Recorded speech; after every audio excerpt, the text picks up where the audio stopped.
Dans cette vidéo, je vais te montrer exactement comment les précédentes analyses que je t'avais partagées dans les précédentes vidéos se sont exécutées à la perfection. Je vais en profiter également pour te partager mon biais sur de nombreux actifs, c'est-à-dire dans un premier temps le Bitcoin, on va apporter de la confluence avec le S&P 500, on ira voir également mon biais sur l'Ethereum, qui reste d'ailleurs le même, mais je vais quand même apporter un petit peu plus de précision avec les mouvements qu'on a eu précédemment. On ira apporter également de la confluence sur le biais avec notamment l'analyse que j'ai déjà depuis plusieurs semaines sur l'action de Coinbase qui s'est d'ailleurs parfaitement exécutée. Et puis on finira par l'analyse du Kaspa, la crypto CAS qui a toujours le même biais et qui exécute très bien tout ça. Je vais t'expliquer et te montrer ce qui s'est passé. Comme tu le sais, très probablement, le Bitcoin est descendu jusqu'à 78 000 $. Alors, c'est une grosse baisse, d'accord? C'est une baisse qu'on avait anticipée. Je ne sais pas si tu te souviens, le biais était baissier. Je t'avais dit qu'il y avait d'énormes probabilités de venir récupérer cette trendline et donc de liquider ici ce gros support des 91 000 $. Donc, le mouvement a été extrêmement volatile. La dernière vidéo, on était juste ici, d'accord? Là, comme tu vois, dans le petit rebond et je t'avais dit que c'était très peu probable qu'on remonte actuellement, d'accord? Et c'était assez probable qu'on continue la baisse. C'est pour le moment ce qui s'est passé. Donc à présent, le protected high, donc le high protégé, le plus haut protégé du marché, il est tout simplement ici, ok? Ce high, c'est un high de liquidation. Donc ce mouvement haussier là, c'est une liquidation d'une trendline ici. Donc il y a eu ici un transfert main forte, main faible. On a également ce high, c'est la dernière injection d'ordre baissière avant la cassure de la structure ici, d'accord? C'est ce dernier high là qui vient casser ce low. Donc c'est le high encore très pertinent. De plus, c'est un high d'une supply. Donc ici, on a une jolie supply, juste ici. Donc tout ce mouvement haussier là, c'est une supply, ok? Donc c'est-à-dire un order block vendeur pertinent. Donc ici, ce mouvement haussier, c'est le high de cette supply, d'accord? Le plus haut de cette supply. C'est une supply pertinente en plus de ça, car on voit très bien ici la présence de cette trendline haussière. Cette trendline haussière ici a incité, durant ce mouvement haussier, a incité beaucoup d'intervenants à se placer à l'achat.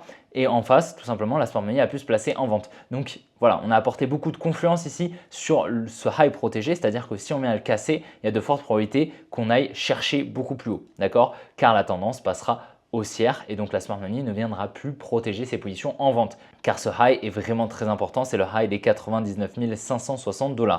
Tant qu'on ne vient pas le casser, personnellement, je suis baissier. Quand je te dis qu'on va le casser, ce n'est pas simplement avoir une latéralisation ici, une petite mèche ici. Non, moi ce que je veux, c'est voilà, un réel mouvement haussier avec peut-être ici un retracement et là on vient le casser réellement, d'accord? Je veux pas une latéralisation juste avant, on vient créer une résistance, on vient la liquider, boum, et ensuite on réintègre. Là ça ne fonctionne pas, d'accord? Pour moi c'est pas une cassure, d'accord? Il faut une cassure vraiment pertinente avec ce qu'on a fait avant, d'accord? Avant la cassure, il faut que ce soit pertinent, c'est-à-dire une réaccumulation où on laisse peu de liquidité ou du moins on peut visualiser le placement à l'achat de la smart money pour apporter de la confiance sur le changement de tendance et donc le changement de tendance qui passerait baissier à haussier. En tout cas, pour le moment, clairement, je ne suis pas haussier sur le Bitcoin. Alors, on voit quand même ici la présence d'une trendline baissière. Cette trendline baissière, elle incite beaucoup d'intervenants à se placer en vente, tout simplement, comme ceci, d'accord? Donc, avec un stop loss au-dessus, d'accord, tout simplement. Et c'est pour cela que je pense qu'il ne serait pas impossible qu'on vienne la liquider. C'est-à-dire que si on vient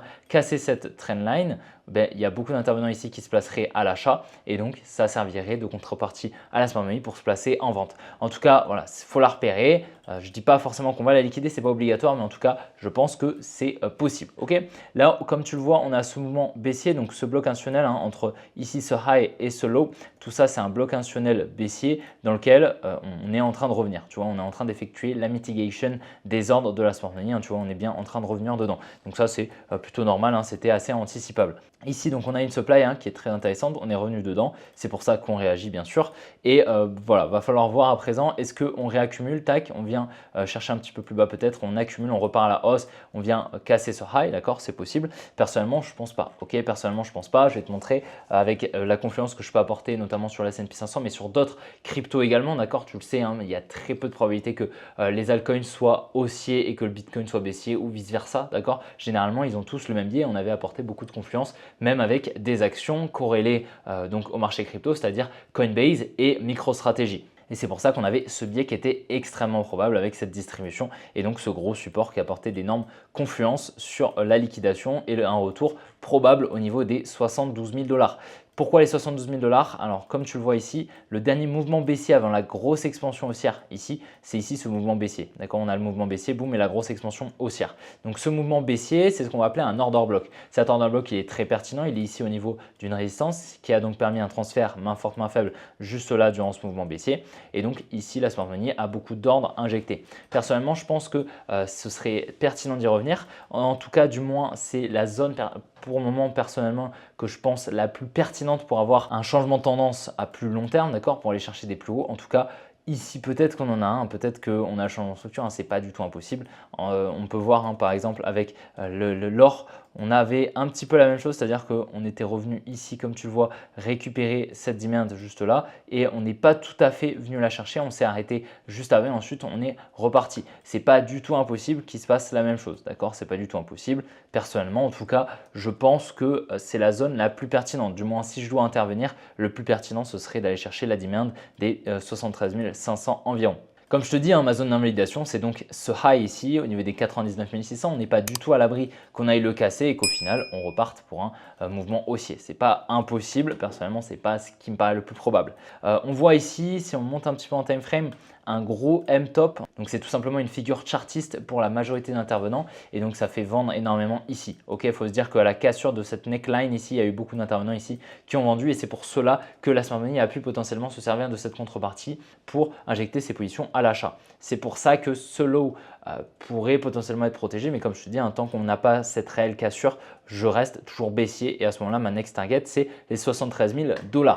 Donc, j'ai ma zone de potentielle intervention qui est donc les 72 000 $. J'ai ma target qui est donc les 72 000 $ par rapport au biais actuel, hein, ma tendance ici qui est baissière. Et j'ai ma zone d'invalidation qui est donc le high des 99 500 $. Donc, clairement, l'analyse est pertinente selon moi et tout est assez confluent. Je pense clairement que ce high, si on vient le casser, une réelle cassure, un accord, pas simplement, comme je t'ai dit, une petite mèche qui passe au-dessus. D'accord, on avait eu par exemple ici, là, tu vois, une petite mèche qui passait au-dessus du high. Tu vois, ça, ça marche pas. Ok, d'accord, donc voilà, on verra bien évidemment ce qui va se passer. En tout cas, pour le moment, le biais s'exécute super bien.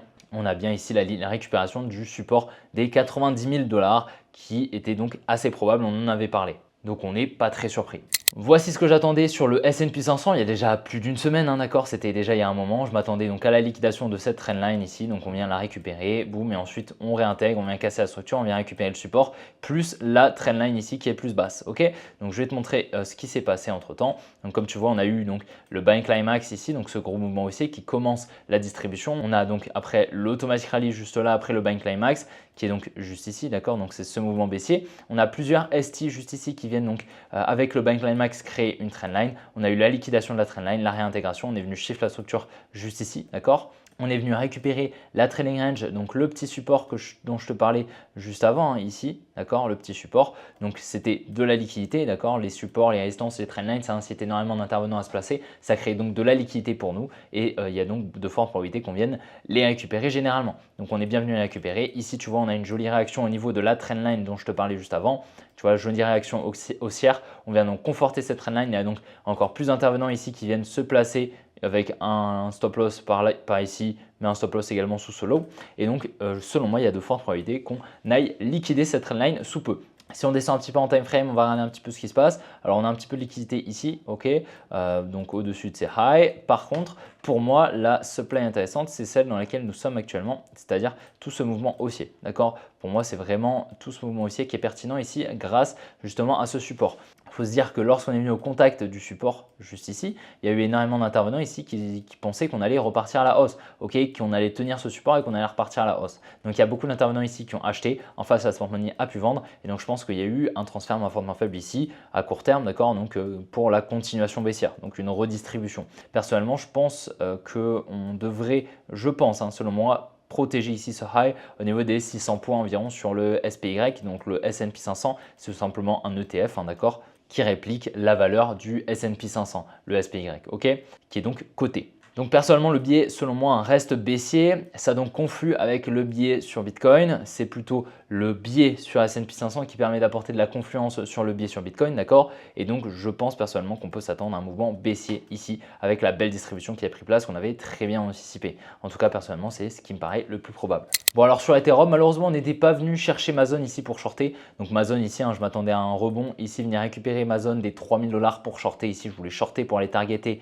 donc les 2000 $. Tu vois, on n'est pas venu me chercher, c'est pas très grave, d'accord, ça arrive malheureusement. Le biais était très clair, était high probability et c'est pour ça que je voulais justement rentrer par là dans ma zone pertinente. D'accord, c'est pas très grave si on part sans moi, ok, je vais simplement attendre. Si on vient me chercher, tant mieux. Si on ne vient pas me chercher, c'est pas grave, je n'ai rien perdu, ok.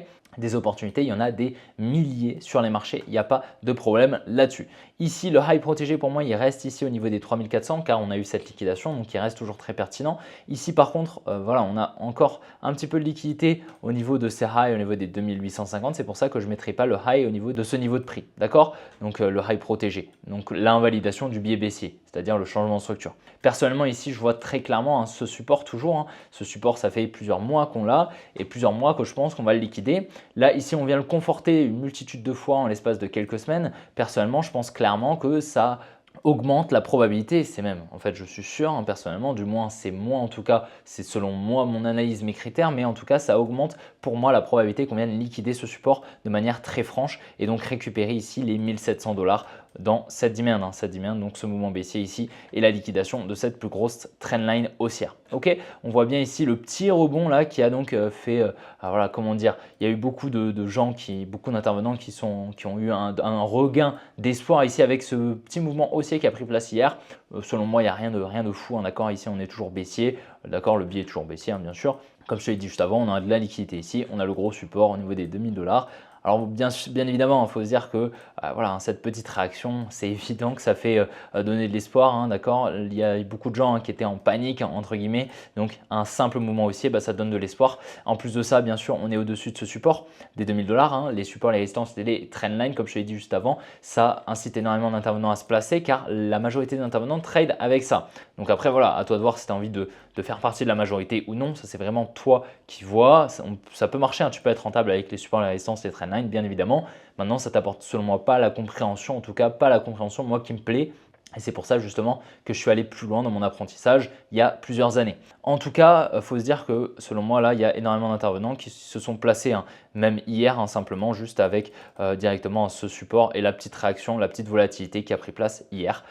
Et donc, il y a énormément de liquidité sous le support. Ça augmente donc les probabilités qu'on aille le récupérer. C'est toujours intéressant de montrer les analyses que je partage au sein de l'académie. Donc, comme tu le sais, il y a déjà plusieurs mois, j'ai ouvert mon académie où je forme les gens de ma communauté. D'accord, j'ai eu énormément de demandes pour être formé. Donc, c'est à l'intérieur de cette académie que je forme. Et donc là, tu vois, il y a déjà plusieurs mois, je t'avais partagé ici cette distribution qui a pris place avec mon billet, les explications, etc., etc.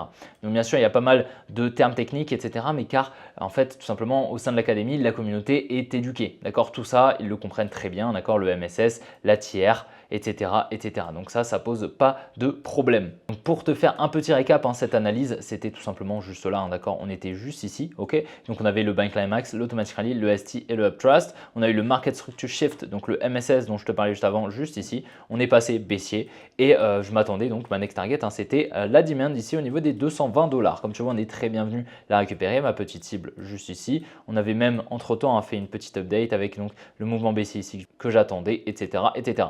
Ici, on a eu une belle accumulation comme tu vois qui est en train potentiellement ici de se retourner donc en redistribution. Ici, on aurait le Same Climax, l'Automatic Rally, le ST, le STNB juste ici. On vient créer une trendline, on vient la liquider juste ici. Donc pour le moment, c'est plutôt clean. On est venu chercher la tiers qui serait juste ici. Donc avec cette liquidation, on revient ici dans une supply.